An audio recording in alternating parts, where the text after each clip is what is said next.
नाजरीन, मैं हूं कुर्बान बलोच। कहते हैं कि मोहब्बत और जंग में सब कुछ जायज़ है। मोहब्बत में अगर महबूब मुयसर न हो तो फिर आपको भी किसी के लिए मुयसर नहीं होना चाहिए। एक कहावत है, इमरान खान की सियासत इन्हीं कहावतों के गिर्द घूमती है। उसके लिए जंग में सब कुछ जायज़ है। इल्ज़ामात, मुल्क में मुआशी बदहाली, सियासी अदम इस्तेकाम, जो कुछ भी कहें, लेकिन एक बात तो माननी पड़ेगी कि टारगेट इमरान मुकम्मल होने जा रहा है। पंजाब असेंबली तहलील, केपी के असेंबली तहलील, कौमी असेंबली अब टारगेट है और शहबाज शरीफ टारगेट है। कौमी असेंबली से तहरीक इंसाफ के मजीद 35 अरकान के इस्तीफे मंजूर हुए, लेकिन पीडीएम कहती है कि हम ये खाली नशस्तों पर इंतखाबात नहीं लड़ेंगे। तो ये कहा जा सकता है कि टारगेट इमरान खान बिल्कुल मुकम्मल तौर पर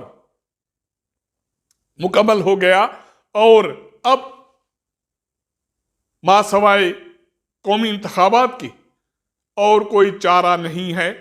शहबाज शरीफ मुस्लिम लीग नून तहरीक इंसाफ के मद्दे मुकाबिल पंजाब में इंतखाबात कैसे लड़ेगी, या इत्तेहाद पीडीएम इंतखाबात लड़ेगी केपी के मजीद कौमी असेंबली की 35 नशस्तें।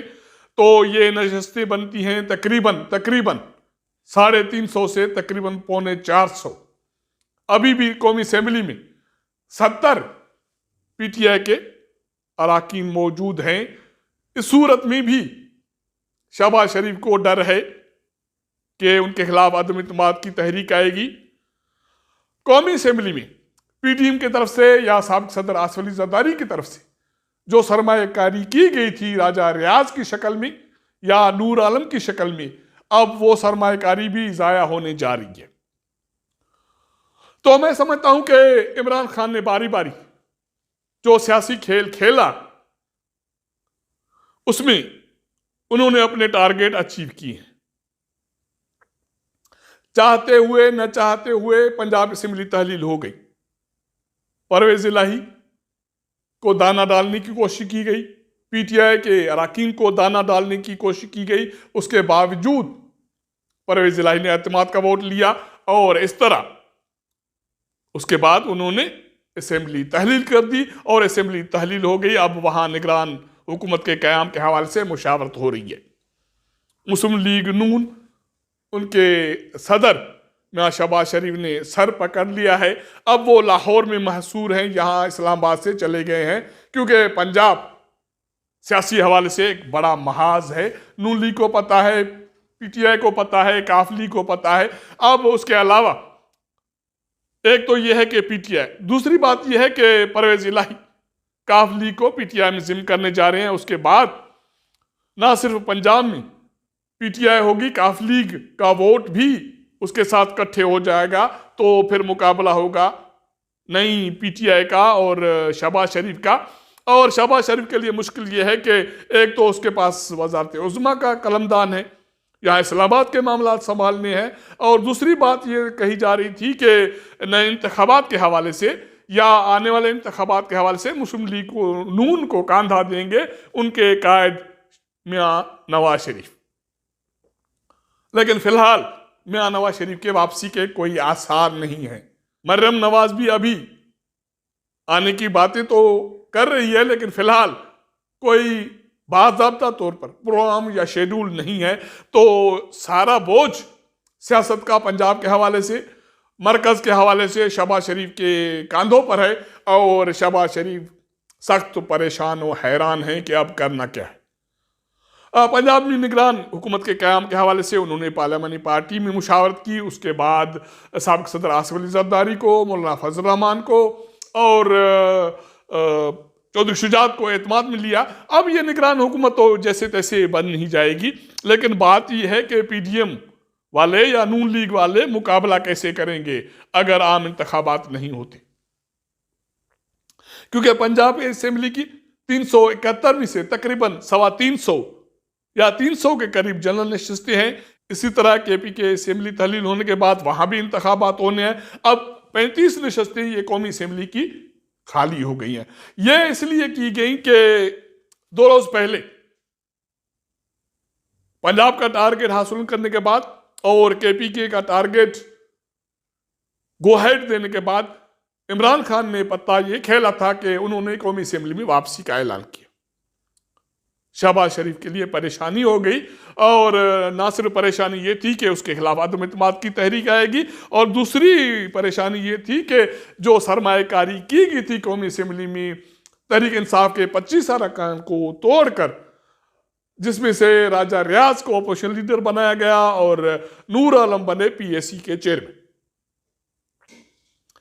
इस सूरत हाल में अगर पीटीआई वापस आती है कौमी असेंबली में तो फिर मौजूदा इत्तेहादी हुकूमत पीडीएम की वो कानूनसाजी कैसे कर सकेगी। और हर रोज वहां पीटीआई की तरफ से, पीटीआई के अरकान की तरफ से तो तमाशा लगना था। ऐवान की कार्रवाई तो चलनी नहीं देनी थी और उसके साथ साथ राजा रियाज की जो अपोजिशन लीडर की नशिस्त थी वो भी जानी थी और पीएससी चेयरमैन का ओहदा भी जाना था। तो पीडीएम की हुकूमत ने हंगामी तौर पर यह फैसला किया कि तहरीक इंसाफ की ताकत को कम किया जाए या महदूद किया जाए।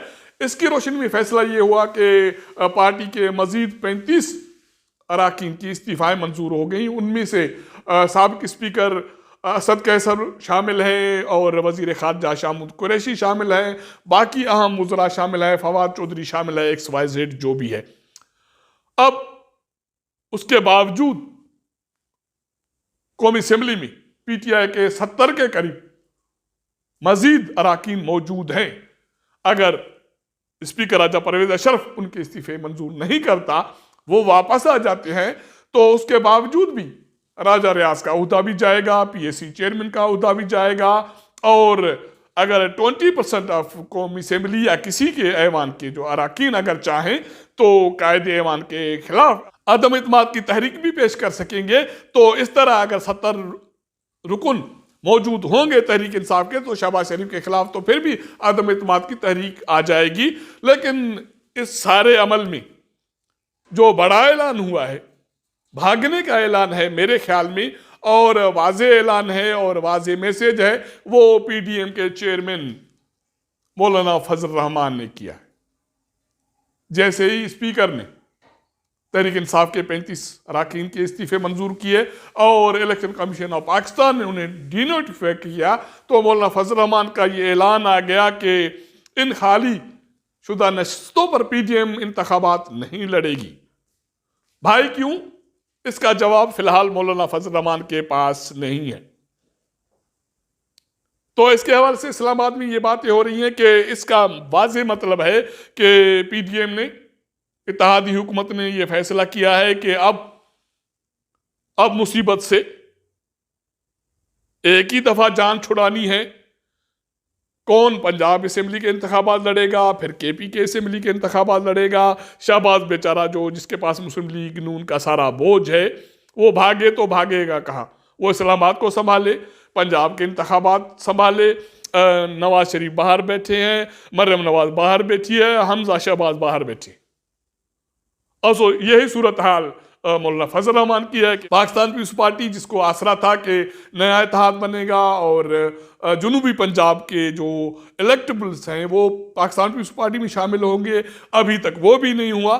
तो मेरे ख्याल में मौलाना फजल रहमान का जो ऐलान है इंतखाबात न लड़ने का या जो खाली 35 नशस्तों पर इलेक्शन न लड़ने का, उसका वाज़ेह मैसेज ये है कि अब आम इंतखाबात होंगे। इसके हवाले से ये कहा जा रहा है कि आने वाले 2 हफ्ते अहम हैं और इसमें सारा कुछ वाज़ेह को सामने आ जाएगा, क्योंकि इमरान खान किसी सूरत में इस जंग से पीछे हटने के लिए तैयार नहीं है।